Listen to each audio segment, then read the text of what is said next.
Pregnancy it is like pregnancy test అనమాట. You are either a pregnant or not a pregnant. There cannot be 90% pregnancy or 95% pregnancy. అలాగే జపం కూడా 24 లక్షలు అంటే 24 లక్షలు చేసి తీరాలి మనం. 76% చేసినటువంటి వాళ్ళు మీకు ఆ బ్యాలెన్స్ 20% పెద్ద కష్టం కాదు.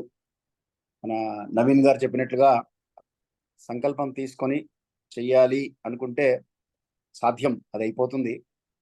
ఇంతవరకు వచ్చినందుకు మిమ్మల్ని అందరినీ హృదయపూర్వకంగా అభినందిస్తున్నాను. మీకున్నటువంటి అక్కడ పరిస్థితులు, అక్కడ స్థితిగతులు, వాటిల్లో ఇంత జపం చేయడం అనేది విశేషమైనటువంటి అకంప్లిష్మెంటే కాదన్ను. కానీ ఈ మిగిలిన రోజులు మాత్రం ఇప్పుడు పరీక్షల ముందు పిల్లలు ఎలా అయితే ఎక్కువ చదువుతారో అలా మనకు కూడా డేట్ దగ్గర వస్తుంది కనుక కొంచెం ఎక్కువగా చేస్తే, జపానికి ఉన్నటువంటి ఒక సౌలభ్యం ఏమిటంటే మీకు అన్లైక్ తర్పణం భోజనం చేసిన తర్వాత కూడా జపం చేయొచ్చు. అంటే మధ్యాహ్నం చేయొచ్చు, సాయంకాలం చేయొచ్చు, రాత్రి మరీ 10-11 అయితే చేయకూడదు, కానీ 9 వరకు 8 వరకు కూడా జపం చేసుకోవచ్చు, 9 వరకు కూడా. కాబట్టి ఎప్పుడు వీలుంటే అప్పుడు కూర్చొని అప్పుడో కాస్త ఇప్పుడో కాస్త చేస్తూ ఉంటే, నా స్వానుభవం చెప్తాను. నేను పొద్దున 1224 చేస్తాను పొద్దున. ఇదివరకు సహస్రం చేసేవాడిని. సహస్రం చేస్తున్నాం కదా, ఎలాగో కొంచెం పెంచుదాము, 200 కదా అని 200 పెంచాను. పెంచి 1224 చేయడం మొదలు పెడితే పెద్ద టైం పట్టదు. ఇంకో 200 చేయడానికి ఎంత పడుతుంది? మహా అయితే ఇంకో 3 నిమిషాలు 5 నిమిషాలు పడుతుంది మాక్సిమం, అంతకన్నా ఎక్కువ పట్టదు. ఒక 5 నిమిషాలే కదా అని పెంచాను. ఆ తర్వాత ఏమనిపించిందంటే, ఆ చేస్తున్నటువంటి అనుభూతి, సరే సాయంకాలం కూడా చేస్తే బాగుంటుంది కదా అనిపించింది. సాయంకాలం మొదలు పెట్టాను. మళ్ళీ సాయంకాలం మనస్సు ఎలా ఉంటుందంటే, ముందు కూర్చొనివ్వదు ఎక్కువసేపు. సాయంకాలం పనులు బోల్డ్ ఉంటాయి కదా, ఎట్లా కుదురుతుంది, పోనీ సగం చేద్దాంలే, 620 చేద్దామని మొదలు పెట్టాను కూర్చొని. అది కాస్త నాకు తెలియకుండానే 1224 వెళ్ళిపోయింది. పొద్దున 1224, సాయంత్రం 1224 అంటే 2500 రోజుకు అవుతున్నది. కాబట్టి ఈజీగా అవుతుంది, మీ అందరికి కూడా సాధ్యం. అది ఇప్పుడు నాకు తెలియకుండా నేనే 5 లక్షల జపం వచ్చేసింది. అది నేను కౌంట్ కూడా చూడటం లేదు, కానీ 5 లక్షలు వచ్చింది. కాబట్టి అలాగా మీకు ఒక చిన్న సంకల్పం, కొద్దిగా సమయం ఇవ్వాలి అనే సంకల్పం చేసుకోండి, ఆ జపం సాధ్యం. ఎందుకంటే అక్షర లక్షకు ఉన్నటువంటి వైశిష్టం ఎటువంటిది అంటే, it is like boiling point of water అనమాట. 100 degrees అంటే 100 degrees. Even if you boil it to 98 degrees, it will still remain water. ఆ వేపరైజేషన్ అవ్వడానికి it should move from 99.9 to 100. ఎప్పుడైతే 100 టచ్ అవుతుందో ఇమీడియట్లీ వేపర్ స్టార్ట్ ఎవాపరేటింగ్ అనమాట, మనకి start అవుతుంది. అలాగా ఈ రిజల్ట్ అప్పుడు మనకి కనబడుతూ ఉంటుంది. కాబట్టి మీరు అందరూ కొద్దిగా దీన్ని కొంచెం సీరియస్గా తీసుకొని, ఈ ఈ మిగిలిన 25 రోజులు, ఆల్మోస్ట్ 25 days ఉంది. సో అరౌండ్ 25 daysలో 40-50 మంది ఉన్నారు కాబట్టి అది తప్పకుండా చేయండి. తర్వాత ఈ హవనానికి మీలో ఎవరైనా అటెండ్ కాని వాళ్ళు ఉంటే, మీరందరూ కంపల్సరీగా అటెండ్ అవ్వడానికి ప్లాన్ చేయండి. ఇది అక్కడ జరిగేటువంటి హవనం మీకు, okay, it may be 1 hour flight or 2 hours flight or 4 hours drive or 8 hours drive, but అంత సులువుగా మీకు అంత తేలికమైనటువంటి పద్ధతులు. ఇప్పుడు రేపు అయోధ్య రావాలి నెక్స్ట్ ఇండియాకి. There are some people who are coming. I welcome all of them wholeheartedly, and those who are not coming also, మీరు కూడా ప్లాన్ చేయండి. ఎందుకంటే ఈ ఈ ఈ హవనాలు, ఈ యాగాలు అంటే ఆవిర్భాగాన్ని స్వయంగా మన చేతులతో మనము దేవతలకు ఇచ్చేటువంటి అవకాశం మనకు కనపడరు. మీరు రామాయణం చదివితే మీలో ఎవరన్నా, అక్కడ వాల్మీకి మహర్షి వర్ణిస్తారు యాగం జరుగుతున్నప్పుడు దేవతలందరూ మధ్య జరిగినటువంటి సంభాషణ ఏమిటి, యాగశాలలో కూర్చుని వాళ్ళు మాట్లాడిన మాటలు ఏమిటి, వాళ్ళు ఏమనుకుంటున్నారు, ఎలా జరుగుతోంది చర్చ, ఈ యాగానికి వాళ్ళ చర్చకి సంబంధం ఏమిటి అనేటువంటిది వాల్మీకి మహర్షి మనకి బాలకాండలోనే వర్ణిస్తారు. మనం అందరం కూడా ఆస్తికులం. ఆస్తికులం అంటే అస్తిత్వాన్ని నమ్మేటువంటి వాళ్ళం. అంటే ఉన్నాడు భగవంతుడు నమ్ముతున్నాం కనుక, ఆ భగవంతుడు ఉన్నాడు అన్నానికి ప్రమాణాలు ఏవేవైతే చెప్తున్నాయో వేద పురాణ ఇతిహాసాలన్నీ కూడా మనకి ప్రమాణాలు. ఆ ప్రమాణాలను తీసుకొని మనం ఆలోచన చేస్తాం కనుక, అందులో ప్రత్యక్ష ప్రమాణాలు మనకి చాలా కనబడుతూ ఉన్నాయి. కనుక ఈ హోమం అనేటువంటిది మెంఫిస్లో జరుగుతున్నది, ఎవ్వరూ మిస్ కాకండి.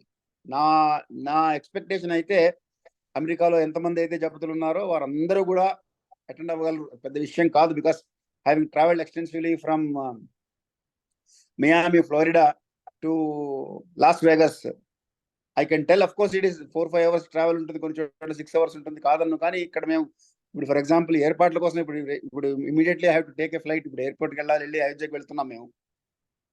Ayodhya is as you know Hyderabad నుంచి చాలా దూరం, కానీ దూరం అనుకుంటే మనం ఏం చేయలేం. కాబట్టి మనం చెయ్యాలి అనే సంకల్పం తీసుకొని మీరందరూ కూడా ఈ అయోధ్య మన మెంఫిస్ హవనానికి ఫస్ట్ అటెండ్ అవ్వండి. ముందు అది అది ముఖ్యం, అది స్థానికంగా జరుగుతున్నటువంటిది. తర్వాత రెండవది అయోధ్యలో జరగబోయేటువంటి హవనం. ఇది నేను కూడా పురాణాలు తిరిగేస్తున్నాను. నేను అందరికీ చెప్తున్నాను, సభాముఖంగా కూడా చెప్తున్నాను. పెద్దలందరినీ కలిసినప్పుడు వారిని కూడా అడుగుతున్నాను, పీఠాధిపతుల్ని వారిని కూడా అడుగుతున్నాను, ఎక్కడన్నా రిఫరెన్స్ ఉంటే చెప్పండి అని. మీరు కూడా వెతకండి, ఎక్కడన్నా ఉంటే చెప్పండి. నాకు తెలిసినంత వరకు ఏ పురాణ ఇతిహాసాలు తిరిగేసినా ఏకదా నైమిసారణ్యేన అని మొదలవుతాయి. పురాణాల్లో మహర్షులు సూత మహాముని సౌనకాది ఋషులకు వర్ణిస్తున్నారు అని పురాణాలు చెప్పిన భాగవత్ కథల్లో కానీ ఎక్కడ కూడా ఇలా 100 కోట్ల గాయత్రి చేసినట్లుగా మనకి ప్రమాణం కనబడటం లేదు. కాబట్టి ఇది నభూతో నా భవిష్యత్ అని చెప్పడానికి కొంచెం ఆలోచించాలి. ఎందుకంటే ఎవరో ఒకళ్ళు ఇన్స్పిరేషన్ తీసుకొని మన చూసి ఎవరన్నా మొదలెట్టచ్చేమో, కానీ ఎప్పుడు జరుగుతుందో తెలియదు. అటువంటి యాగం జరగబోతున్నది, విశేషమైనటువంటిది. అది కూడా అయోధ్యాపురిలో. అది మళ్ళీ అయోధ్య యొక్క వైశిష్ట్యం కూడా మీకు బాలకాండలో విశ్వామిత్రులు వాల్మీకి మహర్షి వర్ణించారు. అలాగే సరయూ నది తీరంలో అన్ని నదులకి సరయూ నదికి వైశిష్టం ఏమిటంటే సాక్షాత్ శ్రీమన్నారాయణుడు సంధ్యావందనం చేసినటువంటి నది సరయూ నది. ఆయన స్వయంగా భూమి మీదకి వచ్చి ఆయన భూమి మీద తిరిగి ఆ సరయూ నది తీరంలో పెరిగి ఆ సరయూ నది తీరంలోనే ఆచమానం చేసి బల అతిబల మంత్రాదులు పొంది స్నాన సంధ్యాదులు ఆచరించినటువంటి మహనీయుడు. దాని యందు విశేషమైనటువంటి అనురాగం పెంచుకున్నటువంటి వారు. సరయూ నదికి ప్రస్తావన కూడా అరణ్యకాండలో కూడా వస్తుంది. మళ్ళీ మనకి లక్ష్మణుడితో అంటారు రాములు వారు. సో ఇలాగా కొన్ని చాలా ఉన్నాయి అంటే అన్ని వైశిష్ట్యాలు అనుకోండి, దేని గురించి చెప్పాలో తెలియకుండా ఉంది ఇప్పుడు. అది ఎందుకంటే ఒకటి కార్యక్రమం వైశిష్ట్యం, స్థలం వైశిష్ట్యం, అక్కడ ఆ సరయూ నది తీరంలో మనం చేయబోయే సామూహిక సంధ్యావందనం వైశిష్ట్యం. 5,000 మంది ఉంటారు. దాంట్లో సుమారుగా ఒక 1,500 మంది మన జపతులు, 1,200 to 1,500 జపతులు ఉంటారు అని అంచనా, estimation. Registrations are in progress నడుస్తున్నాయి. ఇది మీకు అసలు ఒక 11 మంది వేద పండితుల మధ్యలో కూర్చున్నారనుకోండి, మీకుండే వైబ్రేషన్స్ వేరుంటాయి అక్కడ. అలాంటిది ఒక 1000 మంది, వీళ్ళంతా కూడా వేద పండితులకి తక్కువేం కాదండి. గాయత్రి మంత్రము అన్ని వేదాలకి సమానం. అయితే వాళ్ళ వైశిష్టం వాళ్ళని నేనే తక్కువ చేయడం లేదు. కానీ నిత్య గాయత్రి అనుష్ఠాతులు మీకు ప్రపంచంలో దొరకడం కష్టం. మన సంస్థలోనే అటువంటి వాళ్ళు దొరుకుతారు. వారందరూ ఒక వేదిక మీదకి రావడం, ఒక దగ్గర ఉండడం, వాళ్ళ మధ్యలో మనం ఉండడం, ఆ ఎనర్జీ అనేటువంటిది ఆ ట్రాన్స్ఫర్ అవుతూ ఉంటుంది. కండక్షన్, కన్వెక్షన్, రేడియేషన్ జరుగుతుంటాయి కదా. సో అలా కండక్షన్, కన్వెక్షన్ అండ్ రేడియేషన్ జరుగుతూ ఉంటుంది. ఆ ఎనర్జీ అంతా ట్రాన్స్ఫర్ అవుతూ ఉంటుంది మనందరికీ కూడా. కాబట్టి అది దివ్యానుభూతి. మీలో అటెండ్ అయిన వాళ్ళు ఇప్పుడు తిరుపతిలో నవీన్ గారు, శ్రీనివాస్ గారు, శ్రీకాంత్ గారు వీళ్ళందరూ అటెండ్ అయ్యారు. కాబట్టి వాళ్ళకి తెలుసు, వాళ్ళు ఎక్స్ప్లెయిన్ చేయగలరు. కానీ ఆ అనుభూతిని మీరు అనుభవించాల్సిందే. ఎంత మాటల్లో చెప్పినా వర్ణింపనలవిగానటువంటిది ఈ యొక్క తులసిదాస్ రామాయణంలో ఆయన ఒక మాట అంటాడు, సరయూ నది యొక్క వైశిష్ట్యము సాక్షాత్ సరస్వతి మాత కూడా వర్ణించలేదు అని. అలాగా మాటల్లో చెప్పలేనటువంటి అనుభూతి. కాబట్టి మీరందరికీ కూడా స్వాగతం. I know it is little bit expensive and of course troublesome to travel, but life లో ఒకసారి, once in lifetime we're going to do this. So maybe that to for మా గాయత్రి. సో మీరు తప్పకుండా నిర్ణయం తీసుకోండి. మరొక విన్నపం ఏమిటంటే, ఈ కార్యక్రమానికి, అయోధ్యలో జరిగే కార్యక్రమానికి estimated expenditure is around 2 crores. So fund raising మీద మేము మొదలు పెట్టాం. సో మీరందరూ కూడా యథాశక్తిగా, అంటే తన్ను మాలిన ధర్మం చేయమని శాస్త్రం చెప్పడం లేదు. శాస్త్రం ఏం చెప్పిందంటే ధర్మాయ యశార్థాయ కామాయ స్వజనాగచ పంచధా విభజిర్విత్తం అంటుంది.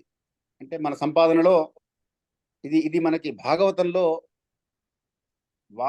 వామనావతార ఘట్టంలో శుక్రాచార్యులు వారు బలి చక్రవర్తికి చెప్పినటువంటి శ్లోకం. ఆయన ద్వారా మనకి వ్యాస భగవానుడు మానవాళికి ఒక మార్గనిర్దేశం చేశారనమాట.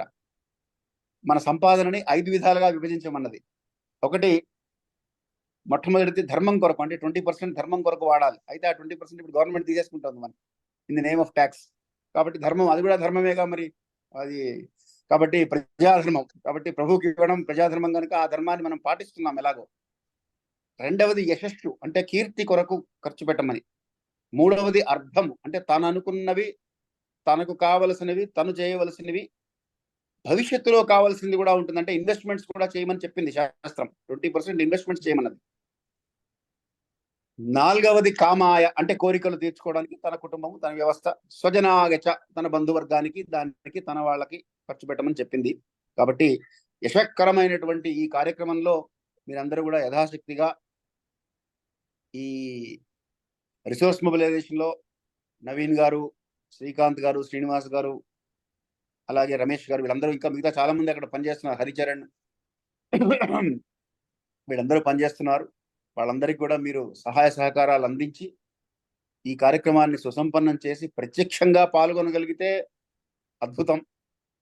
ఏ కారణం చేతైనా ప్రత్యక్షంగా పాల్గొనలేకపోయినా పరోక్షంగా అన్నా పాల్గొని, అయితే అయోధ్యకి మాత్రం చెప్తున్నాను, ఇది మెంఫిస్కి మాత్రం మీరు ప్రత్యక్షంగా పాల్గొనడానికే సాయశక్తుల విశ్వ ప్రయత్నం చేయండి. నేను కూడా వస్తానని చెప్పాను, అయితే నేను కండిషన్ పెట్టాను. మీరు ఆ కండిషన్ ఇంకా ఫుల్ఫిల్ కాలేదా? ఫుల్ఫిల్ అయితే I'm still ready for that. మన నవీన్ గారు చెప్పినట్టుగా 24 lakhs అన్నా చేయకుండా నేను ఇక్కడి నుంచి రావడం అంటే ఇప్పుడున్న పరిస్థితికి మామూలుగా ఇప్పుడైతే రావచ్చు, కానీ అయోధ్యలో కూడా పక్కన ఏర్పాట్లు జరుగుతున్నాయి. ఇప్పుడు వెళ్తున్నాం, ఇవాళ చెప్పాను కదా, ఇవాళ వెళ్తున్నాను, మళ్ళీ రావాలి, వచ్చాక మళ్ళీ ఇక్కడ జోనల్ కోఆర్డినేటర్స్, జోనల్ మీటింగ్స్ ఇవన్నీ కోఆర్డినేట్ చేసుకోవాలి, రిసోర్సెస్ మొబిలైజ్ చేయాలి, చాలా హెక్టిక్ గా ఉంటుంది డేస్ ఇప్పుడు. అందువల్ల మీరు ఇప్పుడు నేను వచ్చినా రాకపోయినా, నేను ఉంటే చేయడం, నేను లేకపోతే చేయకపోవడం అనేటువంటిది కాకుండా మనం చేసేది అందరం కూడా ధర్మం కోసం చేస్తున్నాం. ధర్మం నిలబడాలి అంటే ప్రతి ఒక్క వ్యక్తి కూడా ధర్మం కోసం పాటుపడి పనిచేస్తే ఆటోమేటిక్ గా ధర్మం నిలబడుతుంది. ఉంటే మంచిదే, లేకపోయినా మంచిదే, నా పని నేను చేస్తాననేటువంటి భావనతో మన సంస్థ నడవాలి, వ్యవస్థ నడవాలి. వ్యక్తి మీద ఆధారపడకూడదు. వ్యవస్థ నిలబడాలి అంటే వ్యక్తుల మీద ఆధారపడకూడదు. వ్యక్తులు శాశ్వతం కాదు. ధర్మం కోసం పనిచేసేటువంటి వ్యవస్థ స్థాపన చేద్దామనేటువంటిది మన కేసీదాస్ ట్రస్ట్ యొక్క ఆశయం, లక్ష్యం. కాబట్టి ఆ వ్యవస్థలో భాగంగా మీరందరూ చేస్తున్నారు, కాదన్ను, చాలా సంతోషం. ఇప్పుడు ఈ కోఆర్డినేటర్స్ కానివ్వండి, అలాగే మీ జపతులు కానివ్వండి, అమెరికాలో కూడా అద్భుతంగా జరుగుతోంది. ఆశ్చర్యపోతున్నారు ఇక్కడ అందరూ.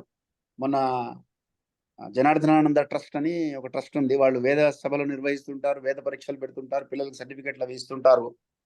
ఆ ట్రస్ట్ చైర్మన్ సెక్రటరీ మొన్న కలిశారు. మా అబ్బాయి వివాహం అయితే అక్కడికి వచ్చారు.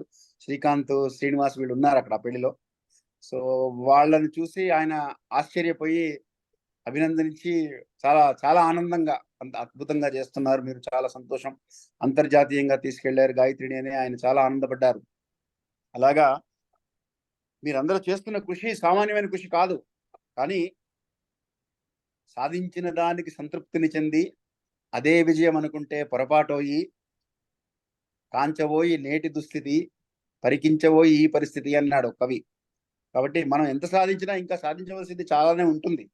కాబట్టి ఈ లక్ష్యం ముందు పెట్టుకొని మీ అందరికీ ఇవాళ నేను మీ ముందుకు వచ్చిన కారణం, ఎయిర్పోర్ట్కి వెళ్ళిపోవాలి నేను, అయినా కానీ మీ ముందు సమయం తీసుకొని మీ ముందుకు వచ్చిన కారణం మీ అందరికీ అపీల్ చేద్దామని వచ్చాను. మెంఫిస్ లో జరిగే హోమానికి మాక్సిమం పార్టిసిపేషన్ ఉండేటట్టుగా చూసుకోండి. బంధుమిత్రులందరూ చూడండి, అందరూ హాజరై ఆ కార్యక్రమంలో అమ్మవారి అనుగ్రహం పొందండి. ఎందుకంటే అక్కడ జరగడం గాయత్రి, ఇక్కడ జరగడం మామూలే. ఇక్కడ చాలా జరుగుతూ ఉంటాయి, ఏవో ఒకటి జరుగుతుంటాయి. రూపం ఏదైనా అదే కదా, గాయత్రి కదా. అన్ని గణపతి హోమం చేసినా, లేకపోతే రుద్రహోమం చేసినా, చండీ హోమం చేసినా, శివశక్త్యాయుక్యో అని శంకర భగవత్పాదులు వారు చెప్పినట్టుగా అభేదం కనుక ఇక్కడ చాలా జరుగుతూ ఉంటాయి. రిలేటివ్లీ ఇప్పుడు అమెరికాలో కూడా జరుగుతున్నాయి కాదన్ను, కానీ ఎంతైనా తక్కువ జరుగుతాయి. కాబట్టి మీకు ఈ మెంఫిస్ లాంటి ప్రదేశంలో అది అద్భుతమైనటువంటి స్థలం ఎంపిక చేశారు మన వాళ్ళు. అది కూడా భగవన్ నిర్ణయం, దైవ నిర్ణయం ఎలా ఉంటుందో చూడండి. లాస్ట్ టైం డాలస్ లో అటెండ్ అయిన వాళ్ళకి తెలుసు. మనం డాలస్ లో మీటింగ్ పెట్టి ఎక్కడ చేద్దామని నిర్ణయం చేసింది. Actually we're suppose to do it in Maryland state. Maryland లో చేయాలి, బాల్టిమోర్ లో చూద్దాం, లేకపోతే పక్కన చూద్దాం ఏదో అనుకున్నారు. జనవరి వరకు it was under the impression that we're going to do it in Maryland only, but it got shifted to Memphis. అంటే అమ్మవారు నిర్ణయిస్తుంది ఎక్కడ చేయాలి అనేటువంటి నిర్ణయం ఆవిడది. ఆవిడ నిర్ణయం ప్రకారంగా అసలు మనం డాలస్ లో ఈ డేట్స్ నిర్ణయించినప్పుడు, ఈ వెన్యూ నిర్ణయించినప్పుడు మెంఫిస్ అసలు మన థాట్ లో కూడా లేదు. కానీ అమ్మవారి నిర్ణయం అంటే ఈ విశేషమైనటువంటి హోమాలు ఆ అదృశ్యమైనటువంటి శక్తి రూపంలో అమ్మవారు నడిపిస్తోంది. కాబట్టి అటువంటి చోట మనం పాల్గొన్నామంటే మనకు తప్పకుండా ఆవిడ యొక్క సంపూర్ణ కృపా కరుణ కటాక్ష వీక్షణాలు సంప్రాప్తిస్తాయి. అందులో ఏమాత్రం సందేహం లేదు. కాబట్టి మీ అందరికీ మొట్టమొదటి appeal, do not miss Memphis, do not miss Memphis. రెండవ appeal, try your best to attend Ayodhya కార్యక్రమానికి రావడానికి చాలా ప్రయత్నం చేయండి. ఎందుకంటే ఉద్యమేన హి సిద్ధ్యంతి కార్యాని న మనోరథైః నహి సుప్తస్య సింహస్య అంటాడు నీతి శాస్త్రం చేస్తూ. అంటే ఉద్యమించకుండా, అంటే ఒక సింహం కూడా ఆహారం పట్టుకోవాలంటే విశ్వ ప్రయత్నం చేయాలి, పరిగెత్తాలి బాగా. లేడీ వచ్చి నోట్లోకి వచ్చి తినని నన్ను లేడీ రాదు. సింహమైనా సరే పరిగెత్తాల్సిందే. పరిగెడితే తప్ప తన ఆహారం కూడా సాధించుకోలేటువంటి స్థితి ఈ సృష్టిలో ఉండేటువంటి స్థితి అటువంటిది. కాబట్టి మన ప్రయత్నంగా మనం ప్రయత్నం చేసి అప్పుడు సఫలీకృతం అమ్మవారు చేస్తుంది. కాబట్టి మీ అందరికీ అయోధ్యకి స్వాగతం. అలాగే రిసోర్స్ మొబిలైజేషన్ కూడా యథాశక్తిగా అందరూ కూడా సహకారం అందించవలసిందిగా కోరుతూ మీ అందరికీ మరొకసారి అభినందనలు అందిస్తూ ఓవర్ టు యూ నవీన్ గారు. ధన్యవాదాలు గురువు గారు. మీకు పాపం బాగా లేట్ అయిపోయింది, 15-20 మినిట్స్ అన్నారు, దాటిపోయింది. మీ మీ ఎంతో విలువైన సమయాన్ని వెచ్చించి మా కోసం మెసేజ్ పాస్ చేసినందుకు ధన్యవాదాలు. మీరు బయలుదేరండి గురువు గారు, మేము కంటిన్యూ అవుతాం. ఇంకొక 10 మినిట్స్ ఉంది స్లైడ్స్. ధన్యవాదాలు.